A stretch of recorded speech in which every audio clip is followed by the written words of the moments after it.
What happens when an entire civilization decides to kill God? The 20th century provided us with the most comprehensive and horrifying answer to that question in human history. From my decades of studying the modern era, one pattern emerges with crystalline clarity.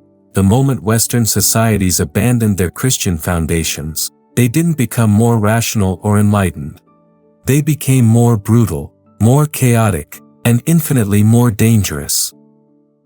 The great lie of secular progressivism is that removing religious faith would liberate human reason and create a more peaceful world. Instead, what we witnessed was the bloodiest century in recorded history. Stalin's gulags, Hitler's death camps, Mao's cultural revolution, these weren't aberrations of secular thought.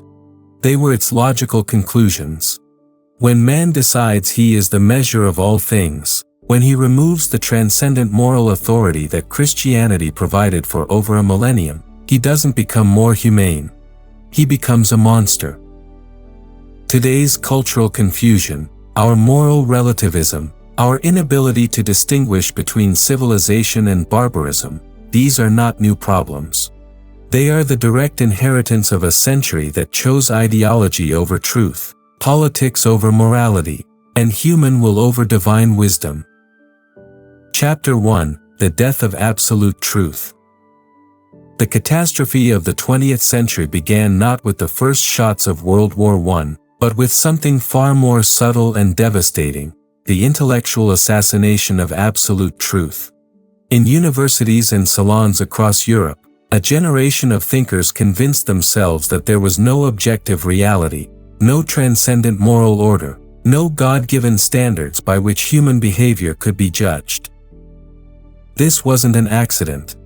It was a deliberate rebellion against the Christian worldview that had shaped Western civilization for 15 centuries. Darwin had provided a mechanism for life without a creator. Marx had offered a vision of history without providence. Freud had reduced the human soul to mere neurosis and repression. Nietzsche had proclaimed the death of God with gleeful anticipation of what might replace him. These intellectual revolutionaries promised liberation, but what they delivered was chaos. When Einstein's relativity was misunderstood and misapplied to moral philosophy, when logical positivism declared that ethical statements were merely expressions of emotion, when existentialists proclaimed that existence precedes essence, meaning man creates his own nature, the foundations of civilized society began to crumble. I witnessed this transformation firsthand during my years as a young leftist journalist. The intoxication of believing that we could remake the world according to our own vision was overwhelming. We thought ourselves sophisticated for rejecting the superstitions of our fathers. We believed that reason alone, freed from religious constraint, would create paradise on earth. How wrong we were. Without absolute truth as an anchor, reason becomes merely rationalization. Without transcendent moral law, human intelligence becomes the servant of human appetite. The very intellectuals who proclaimed their liberation from God's authority became slaves to ideologies far more demanding and destructive than any Christian doctrine. The tragedy is that Christianity had provided the West with something precious beyond measure: the conviction that truth exists independently of human will, that moral law is written into the fabric of reality itself, and that human beings, created in God's image, possess inherent dignity that no earthly power can legitimately violate. When we discarded these beliefs as primitive mythology, we didn't become more enlightened. We became more vulnerable to every form of tyranny that clever men could devise. Chapter 2: The Rise of the God State. Nature abhors a vacuum, and human hearts cannot long endure without worship. When the God of Christianity was declared dead in the universities and coffee houses of Europe, he was not replaced by rational enlightenment. He was replaced by far more jealous and demanding gods: the state, the race, the class, the party. These new deities demanded not merely obedience, but total submission of mind, body, and soul. Lenin understood this principle with diabolical clarity. He knew that destroying traditional religious faith was only the first step in his revolution. The second was to fill that spiritual void with complete devotion to the communist state. The techniques he pioneered, the public confessions, the denunciation sessions, the demand for absolute ideological purity, were not merely political tools. They were religious rituals designed to replace Christian worship with secular fanaticism.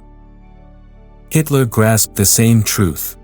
Nazism was never merely a political movement, it was a pagan religion complete with its own mythology, its own sacred texts, its own promised salvation through racial purity and military conquest. The mass rallies at Nuremberg were worship services, designed to fill the spiritual hunger that Christianity had once satisfied with a toxic substitute that glorified violence and ethnic hatred. The intellectuals who should have recognized this danger were often its most enthusiastic supporters. Stalin found eager defenders among Western academics who should have known better. The brutality of Mao's regime was excused by professors who saw it as a noble experiment in human liberation. These weren't ignorant peasants falling for simple propaganda. These were sophisticated minds who had convinced themselves that traditional moral categories no longer applied to their enlightened cause. What they failed to understand was that the human need for meaning, for purpose, for moral certainty, cannot be eliminated by rational argument. When legitimate religious faith is suppressed, it returns in perverted forms that are infinitely more dangerous. The secular religions of the 20th century demanded human sacrifice on a scale that would have horrified medieval Christians. They created hells on earth that made the Spanish Inquisition look like a debating society. The pattern repeated itself wherever secularist ideology gained political power. Whether labeled fascist or communist, progressive or nationalist, these movements shared common characteristics: the deification of human will, the rejection of transcendent moral law, and the belief that violence was justified in service of their ultimate vision. From my perspective as someone who lived through this transition from religious faith to secular ideology and back again, I can testify that the choice between Christianity and secularism is not a choice between superstition and reason. It is a choice between a faith that restrains human pride and ideologies that unleash it without limit. Chapter 3: When Morality Becomes Relative. Perhaps the most insidious consequence of abandoning Christian foundations was the rise of moral relativism, the belief that ethical judgments are merely matters of opinion, that one man's virtue is another man's vice, that there are no absolute standards by which human behavior can be evaluated. This seemingly sophisticated philosophy became the intellectual foundation for the century's greatest horrors. When I was a young man editing The New Statesman, I encountered this thinking constantly among my progressive colleagues. They had convinced themselves that moral certainty was the enemy of tolerance, that claiming to know right from wrong was a form of intellectual arrogance. Traditional Christian virtues like chastity, honesty, and self-sacrifice were dismissed as bourgeois prejudices. Revolutionary violence, by contrast, was justified as a necessary tool for social progress.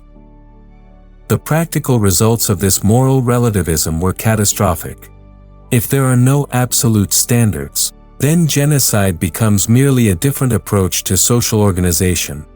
If moral judgments are purely subjective, then Stalin's purges were no worse than Churchill's wartime decisions, just different perspectives on the value of human life. If ethics are culturally determined, then the Holocaust was simply the German people expressing their particular values. This wasn't theoretical philosophy, it had immediate practical consequences. The same intellectuals who proclaimed the death of absolute morality found themselves unable to offer principled resistance to the most obvious evils of their time. They could criticize Hitler or Stalin only on pragmatic grounds, because their policies didn't work, not because they were intrinsically wrong. Christianity, by contrast, provided an unshakable foundation for moral judgment. The belief that human beings are created in God's image made racial theories not merely mistaken, but blasphemous. The conviction that moral law comes from divine authority, not human opinion, made it possible to condemn injustice even when it was popular or politically expedient. Consider how differently the 20th century might have unfolded if Western intellectuals had maintained their Christian conviction that some things are absolutely right and others absolutely wrong. The early supporters of totalitarian movements might have been stopped by moral arguments rather than having to wait for practical failures.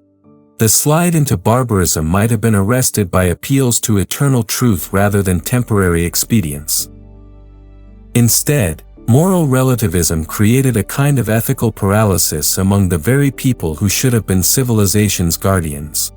University professors who could speak eloquently about the complexities of human behavior found themselves tongue-tied when confronted with simple evil. Artists who prided themselves on their sensitivity to human suffering remained silent when that suffering served causes they found politically attractive.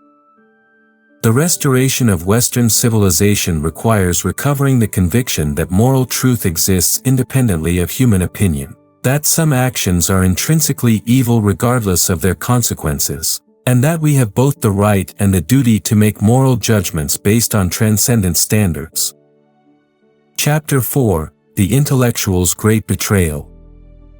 Of all the failures of the 20th century, none was more disappointing or consequential than the betrayal of the intellectuals. These were the men and women who should have been civilization's guardians, the keepers of wisdom, the defenders of truth against political passion. Instead, they became the most enthusiastic supporters of every destructive ideology that promised to remake the world according to their theories. In my book, Intellectuals, I documented this pattern of betrayal in painful detail. Rousseau, who wrote eloquently about education and child development, abandoned his own 5 children to foundling hospitals. Marx, who claimed to champion the working class, lived as a bourgeois parasite, supported by the profits of capitalist exploitation. Sartre, who preached authentic existence, spent his life in elaborate self-deceptions about the Soviet Union and Mao's China. This wasn't mere personal hypocrisy, though there was plenty of that. It was something far more dangerous, the subordination of truth to ideology, the willingness to distort facts in service of political goals, the belief that noble ends justified any means necessary to achieve them. The pattern became clear to me during my own political conversion.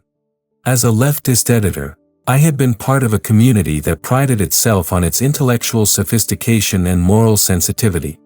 Yet when confronted with evidence of Soviet brutality, most of my colleagues chose to ignore, excuse, or rationalize what they could not deny. The same minds that could detect the subtlest forms of Western hypocrisy became remarkably obtuse when examining communist regimes. Why did this happen? How could brilliant men and women become so blind to obvious truths? The answer lies in the intellectual pride that Christianity had always warned against. Having rejected divine authority, these thinkers made themselves the arbiters of truth and morality. Having discarded the humility that religious faith demands, they became convinced that their theories were more important than empirical evidence. The Christian intellectual tradition, by contrast, had always emphasized the limitations of human reason. Augustine knew that the heart was deceitfully wicked. Aquinas understood that fallen human nature distorts our perception of truth. Pascal recognized that reason without faith becomes the servant of passion rather than its master. These religious insights proved far more practical than secular philosophy. Christians who maintained their faith were far more likely to recognize and resist totalitarian evil than intellectuals who trusted purely in human reason. Simple believers who accepted the reality of sin were less surprised by human cruelty than sophisticated theorists who believed in the perfectibility of man.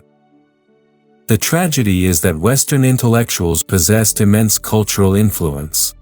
Their embrace of secular ideologies legitimized movements that common sense should have rejected.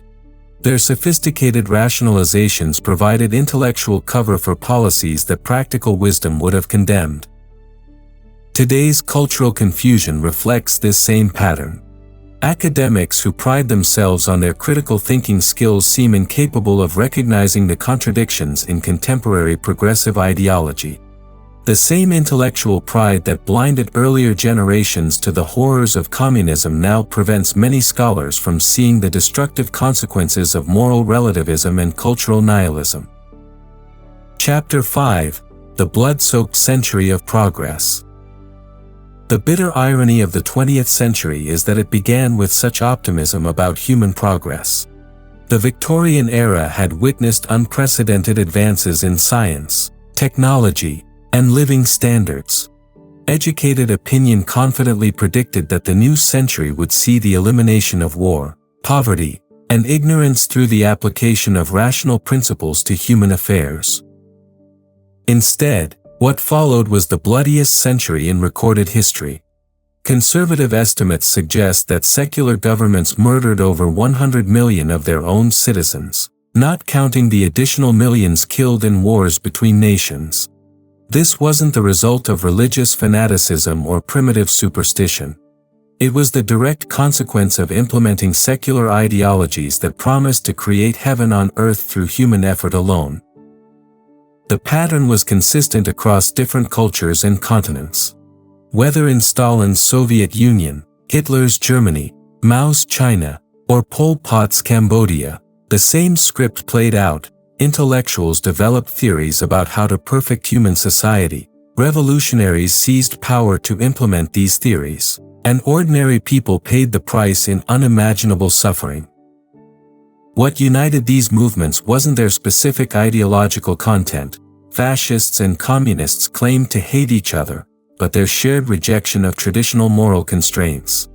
All of them believed that the ends justified the means, that you could not make an omelet without breaking eggs, that human progress required the elimination of those who stood in its way. Christianity had always taught that this world was fallen, that human nature was corrupted by sin, that perfect justice would only be achieved in the next life. This wasn't pessimism, it was realism about the human condition that provided essential protection against utopian schemes. When men tried to create heaven on earth, they invariably created hell instead. The secular faiths that replaced Christianity promised everything that religion had offered, meaning, purpose, community, hope, but with one crucial difference: they insisted that salvation could be achieved through human action in this world. This seemingly small change had catastrophic consequences. If paradise was possible through proper social organization, then those who opposed the correct policies weren't merely mistaken, they were obstacles to human happiness who deserved elimination. Religious wars, for all their brutality, were limited by certain constraints. Christian combatants, at least in principle, recognized that their enemies were fellow human beings created in God's image. They fought over territories or principles, not over the right to exist. Secular ideologies, by contrast, often denied the fundamental humanity of their opponents. Class enemies, racial inferiors, enemies of the people, these weren't fellow humans who happened to disagree, but subhuman obstacles to progress who could be eliminated without moral qualms. The technological advances that had promised to liberate humanity instead provided new tools for oppression. Radio and film allowed unprecedented propaganda. Modern transportation enabled mass deportations. Industrial methods could be applied to mass murder with terrifying efficiency. The gas chambers and gulags of the 20th century were monuments to what happens when human ingenuity is unleashed without moral restraint. From this historical perspective, the choice between religious faith and secular ideology is not abstract philosophy. It is a matter of life and death for millions of people. Societies that maintained their Christian foundations, despite all their imperfections, proved far more humane than those that embraced secular alternatives. Chapter 6: The Hollow Men of Modern Culture. T.S. Eliot, one of the few great poets of the 20th century who understood what was happening to Western civilization, described the modern condition perfectly. We are the hollow men. We are the stuffed men, leaning together, headpiece filled with straw. This wasn't merely literary metaphor, it was precise sociological analysis of what happens when a culture loses its spiritual center. The hollowness Eliot diagnosed wasn't simply individual, it was civilizational. Societies that had once been animated by Christian purpose found themselves adrift in a universe they increasingly saw as meaningless. Art became abstract to the point of incomprehensibility. Literature celebrated anti-heroes and moral ambiguity. Philosophy retreated into linguistic games that bore no relation to how people actually lived. I witnessed this transformation personally during my years in London's intellectual circles. The cultural elite prided themselves on their sophistication, their rejection of naive religious beliefs, their embrace of complexity and ambiguity. Yet for all their learning, they seemed incapable of providing their societies with the meaning and purpose that ordinary people desperately needed. The results were predictable. Popular culture became increasingly coarse and violent as it lost connection to transcendent values. Family life disintegrated as traditional marriage was redefined or abandoned entirely. Social solidarity collapsed as communities lost their shared moral foundation. Crime rates soared as the distinction between right and wrong became a matter of personal opinion. Most tragically, the very people who should have been cultural leaders, artists, writers, professors, clergy, often became agents of further destruction. They competed to shock rather than inspire, to tear down rather than build up, to question everything while affirming nothing. The avant-garde became a demolition crew, systematically destroying the cultural inheritance they should have been preserving and transmitting. This cultural vandalism wasn't merely aesthetic, it had profound moral consequences. When high culture abandoned beauty, truth, and goodness as outdated concepts, popular culture naturally followed suit. When universities taught that all values were relative, students unsurprisingly concluded that nothing really mattered. When churches began questioning their own doctrines, believers started looking elsewhere for spiritual sustenance. The contrast with earlier periods of Christian civilization could not be more stark. Medieval cathedrals reached toward heaven, modern buildings squat on the earth like concrete bunkers. Renaissance art celebrated the divine image in humanity. Contemporary art often denies that humanity has any special significance. Classical music expressed the harmony of creation, modern music often sounds like chaos itself. This wasn't inevitable cultural evolution, it was deliberate cultural suicide. The same intellectuals who proclaimed the death of God worked systematically to eliminate every trace of Christianity from public life. They succeeded in creating exactly what they claimed to want, a thoroughly secular culture. The results speak for themselves. Yet the human need for meaning, beauty, and transcendence could not be eliminated by intellectual argument. People continued to hunger for what secularism could not provide. Some turned to various forms of spirituality, often importing Eastern religions that seemed exotic precisely because they were unfamiliar. Others sought meaning in political causes, environmental activism, or personal therapy.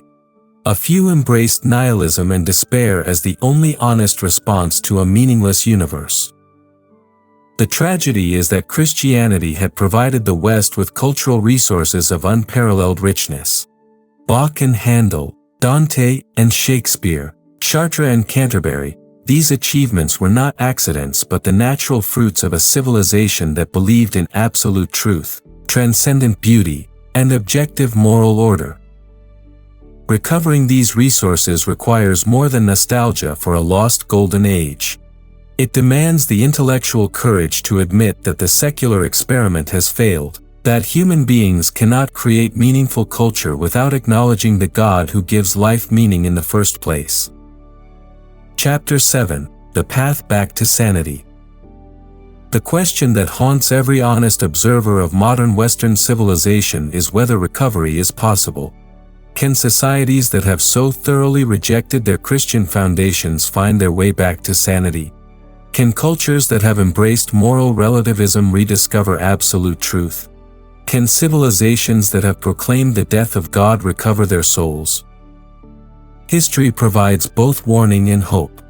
The Roman Empire seemed unshakable at its height, yet it crumbled when it lost its civic virtues and moral purpose. But Christianity emerged from that collapse to create an even greater civilization. The Dark Ages seemed to herald the end of learning and culture, yet they prepared the way for the medieval synthesis that produced universities, cathedrals, and the greatest works of art and literature in human history. The 20th century's horrors were not inevitable, they were the result of specific choices made by real people who could have chosen differently. Similarly, the cultural decay we witness today is not irreversible. It can be stopped and reversed by men and women willing to take a stand for truth against the prevailing fashions of their time. The path back to sanity begins with intellectual honesty about where secular ideologies have led us. We must be willing to admit that the experiment in godless civilization has failed catastrophically. We must acknowledge that human reason, however brilliant, cannot by itself provide the moral foundation that healthy societies require. We must recognize that the Christian worldview, far from being an outdated superstition, remains the most practical basis for human flourishing ever discovered. This doesn't mean returning to some imaginary golden age where faith solved every problem. Christians have always been sinners in need of grace, and Christian societies have always been imperfect reflections of divine ideals. But the choice is not between perfect Christian civilization and flawed secular alternatives. It is between imperfect societies guided by transcendent truth and increasingly chaotic societies that have abandoned the very concept of truth. The recovery must begin with individuals who choose to live according to eternal principles rather than temporary fashions. It requires families that transmit moral wisdom from one generation to the next.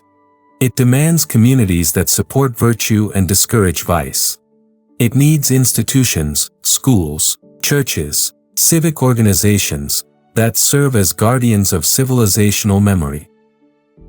Most importantly, it requires intellectual leaders who are willing to challenge the secular orthodoxies that dominate contemporary culture. This means professors who teach absolute truth in classrooms full of relativists. It means artists who create beauty in an age of ugliness. It means writers who defend traditional values in a culture that celebrates transgression. It means clergy who preach the full gospel in societies that prefer a watered-down spirituality. The resistance to such efforts will be intense. The secular establishment has enormous institutional power and will use it to marginalize anyone who challenges its fundamental assumptions. Academic careers will be destroyed. Social ostracism will follow. Media ridicule will be constant.